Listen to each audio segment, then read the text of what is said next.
Hi guys, I hope you're having a wonderful day wherever you are. It's Hila here from Saturday Night Stitch, and today's post is to show you my capsule collection that I made for Frocktails in collaboration with So Different Patterns and Fabworks. So first off is the everyday chic dress, which I hacked using a tutorial on So Different website to make that bodice just a simple straightforward bodice. And I really like the style of this dress. It's got shirring at the front and at the back to provide the pullover dress a bit of shaping if you want. Otherwise, you can skip the shirring if you wanted more of an oversized look.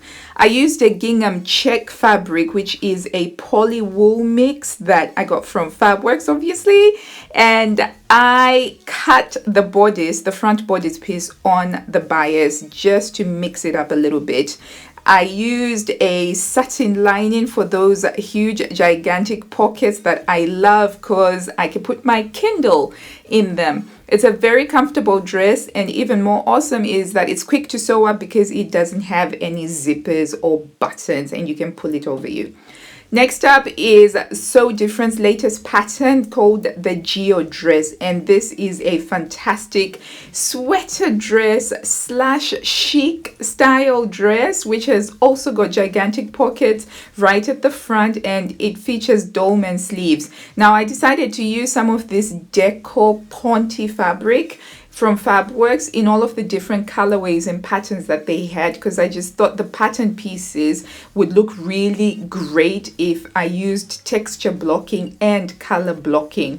And I love the effect of this. And for the neckline, instead of a facing as the instructions require, I used some rib cuffing in black for that. Now I cut the exact size that's according to the recommended size based on my measurements, and I think that was a size 10, and I'm quite happy with the fit. It's a very comfortable, easy to wear dress, and here you can see the inside out so you can get an idea of how those pockets work and how they are supposed to look. You can easily make it without the pockets if you wanted it to have a sleeker silhouette, and I think that would work perfectly. On a knit fabric, I decided to put my label on the seam allowances at the side. I still haven't yet figured out how to put my label onto knit fabrics. So I made another Geo dress out of this fantastic scuba print that I just fell in love with when I saw it. I believe it is called Kaleidoscope Galaxies. How cool does that sound? But it's got a very psychedelic feel to it, and it's just so unusual and so kind of laid back. And yeah, so again, no alterations to this pattern at all, except for I did do the facing and I followed the instructions exactly as they were meant to be, and I tried to center that pattern on that main diamond, which is purpley.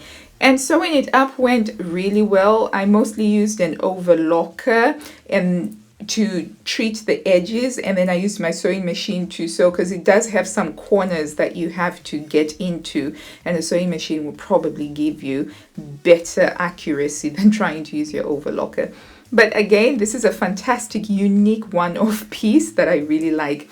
Up next, I made the collared cape as well in a tapestry jacquard fabric with a satin silky lining. So I think that the lining is actually, it's a polyester, but it's like a really fantastic quality polyester that feels like as light as silk. And I got it in a bright pink, which I thought was a nice contrast to this blushes, the pink blushes and the pale blues and turquoises of the tapestry fabric. I cannot tell you how easy this coat is to sew up. It's like one of those things that you can have whipped up within 2 hours. It's actually supposed to have sleeves, but I didn't put in the sleeves as I wanted the cape look. I wanted basically to be able to whip it off in a swingy motion, and I'm very, very happy with how this turned out. The lining was a little bit iffy to work with, especially with anything that's cut on the bias. That's typically normal, and I had to kind of wait a little bit for it to drop down before I finished off the hem. And of course, I love putting my labels on the facings. Up next is the scoop Pinafore, which I made in this fantastic daisy burnt orange marigolds jacquard fabric, which has got an outstanding weight and texture to it, which means that it actually gives it a structural look that I don't get with my wax print one, which I made out of cotton. Now this had a fantastic selvage edge, and I found a way to incorporate it by using it on that hem, on that seam at the bottom that connects the hemband, and I think it works really well. And I think that this fabric is absolutely fantastic for this pattern because you can see the tulipy style that you have going on at the bottom there, and it's just absolutely gorgeous. I really love how this turned out.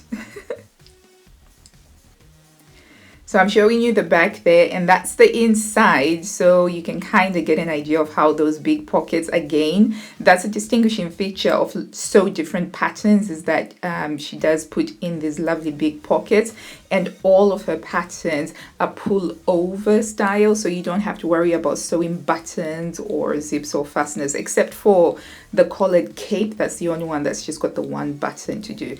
I lined it with this really lovely lining fabric that I've had in my collection for a while. Again, all of these fabrics are available at Fabworks, and I'll put the links down below to the website.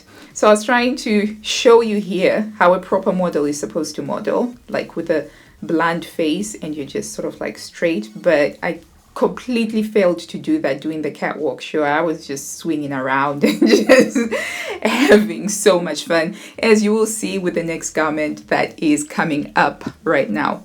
So up next is possibly one of my favorite garments. Is the Moon Pocket Maxi, and I made this in a polyviscose mix, and I think it's called Leopard Shadows. The links are in the box down below, but I worked with 3 different colorways. I wanted to use some contrasting fabrics to really bring out the outstanding design lines of this fabric.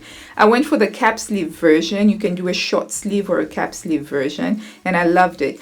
I modified it a little bit, so I cut it at the knee length, added a white band, and then just 2 rectangles attached, gathered, and then sewn to the bottom of the white band, and then I cut them at an angle to create a high-low hem. And you can see there the pockets, which are moon shaped, hence Moon Pocket Maxi. And I think that this is actually a truly original, fresh take on how to put pockets on a maxi dress. I love the style. It reminds me very much of the 1920s flapper style, which I never thought I could carry off, but I absolutely love how it turned out. And I think it's because of the fabric. The fabric has just the right amount of drape for it, and it's very, very swishy. And you know how much I love my swishy dresses.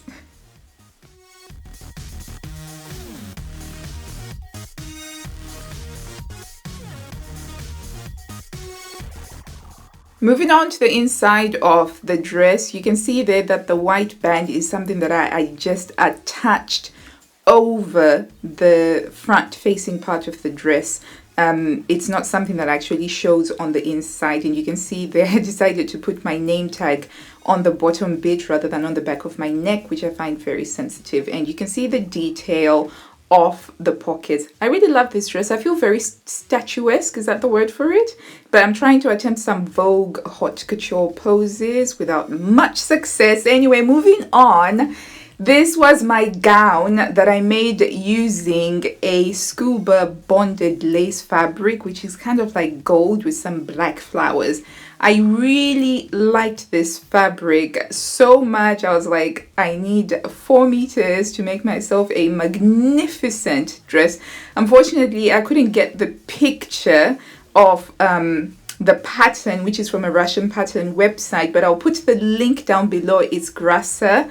And I am so happy with how this turned out. It needed, the fabric itself is so fabulous. It just needed something with simple design lines. And I think that this worked really well for it. I also love the backless nature of the dress with the cross back as well.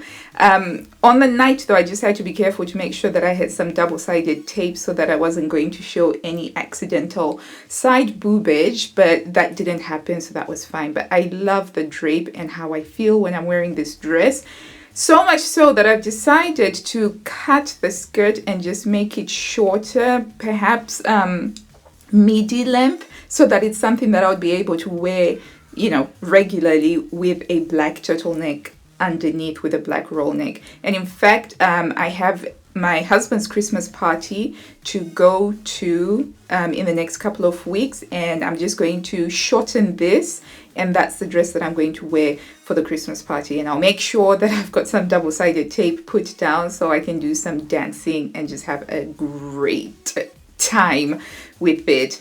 I just had the idea to pop on a hat and kind of try and do a bit of a Beyonce formation thing. That's me enjoying my own catwalk at home. Okay, so thank you so much for watching. Just stay tuned for my outro message.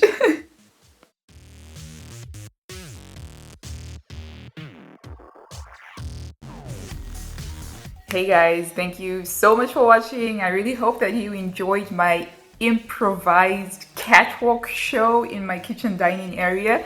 That was the only place that was long enough for me to do some sort of a catwalk, and I really wanted to stay as true as is possible to the situation in which I modeled these clothes. Okay, so if you haven't already, do subscribe for new sewing related videos, and if you enjoyed the video, then please do give it a big thumbs up down below. Until I see you next time, happy sewing. Bye.